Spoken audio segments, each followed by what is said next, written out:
অনেক জুতা কি সব ব্র্যান্ডের বা হ্যাঁ জুতাটা ব্র্যান্ড হতে দেশের হবে। বাইরে থেকে নিয়ে আসেন কিনা? হ্যাঁ দেশের বাইরে থেকে। আচ্ছা এই জুতাটা কি বিদেশের?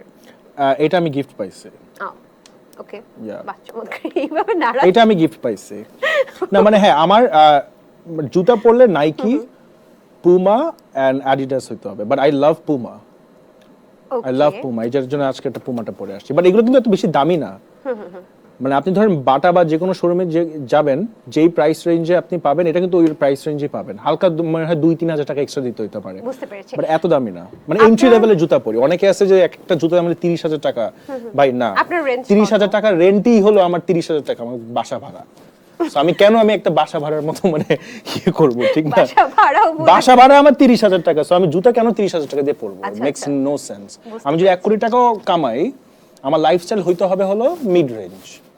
কেমন রেঞ্জের মধ্যে জুতা কেমন? এটা আমি বলি, এটা সত্যি কথা বলতে আই থিংক 9-12 মধ্যে পেয়ে যাবেন। আচ্ছা আপনার ট্যাটুর প্রতি একটা ফ্যাসিনেশন আছে, আমরা যতটুকু বুঝতে পেরেছি। আপনার গলায় আমরা একটা দেখতে পাচ্ছি যে ডায়মন্ড, রাইট? গলায় এখানে একটা আরে গলায় কোথায় ধরছেন? এখানে গলায়? ও আচ্ছা আচ্ছা, ও ওয়েট, আই উইল আমি ডায়মন্ডে কি পরে আসছি।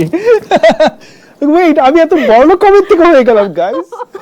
এনিওয়েজ এই ডায়মন্ড ডায়মন্ডের যে এখানে কিছু লেখা আছে, আমি যদিও দেখতে পাচ্ছি। Parliaments on fire. আচ্ছা মানে এটা কোথা থেকে উদ্বুদ্ধ হয়ে করলেন? এটা একটা মিনিং আছে, আমি বলতে চাচ্ছি না। মানে I want to keep something very private. মানে আমার ট্যাটুর মিনিংটা has to be very private. আচ্ছা আর কোথায় আছে? হাতেও তো আছে। আচ্ছা আর কোথাও আছে? মেবি মেবি না আর নাই। আচ্ছা মানে ট্যাটু কি আর কোথাও করার ইচ্ছা আছে কিনা? ইচ্ছা আছে, বাট সত্যি কথা বলতে কি মানে ধরেন কাজ করতে গেলে অনেক ওবিসি টিভিসি বা নাটক করতে গেলে দেখা যায় কি ওরা বলে যে তখন টাইপ কাজ করে ফেলবে, তখন বলবে যে ওই যে আপনি যে ফার্স্ট ইয়ো হানি সিং টাইপের ট্যাটু, বাট আমি তো ওরকম পার্সোনালিটি মানুষ না। আচ্ছা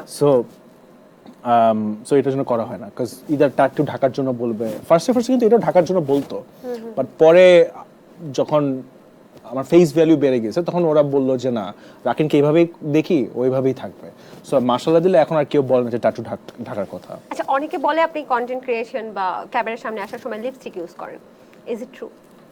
না, আমার ঠোঁট কালা, ভিডিওতে দেখেন কালোর মতো লাগে না। হ্যাঁ এখন তো ভালো লাগছে। আমার ফ্রেন্ডরা বলে যে তুমি কেন মানে লিটারালি ব্রো, আমার ফ্রেন্ডরা সবসময় বলে যে তুমি কি মানে এত, তুমি ভিডিও করার সময় একটু মেকআপ টেকআপ দিয়ে করতে পারো না, বিকজ তোমার ডার্ক সার্কেল দেখা যাচ্ছে, তোমার দাগ দেখা যাচ্ছে। তা আমার কথা হলো যে না, আমি ন্যাচারালি জাস্ট মুখ টুক ধুয়ে আমি ক্যামেরার সামনে চলে যাই। আচ্ছা আপনার কন্টেন্টকে আপনি কি বলবেন, ক্রিঞ্জ অর ফানি?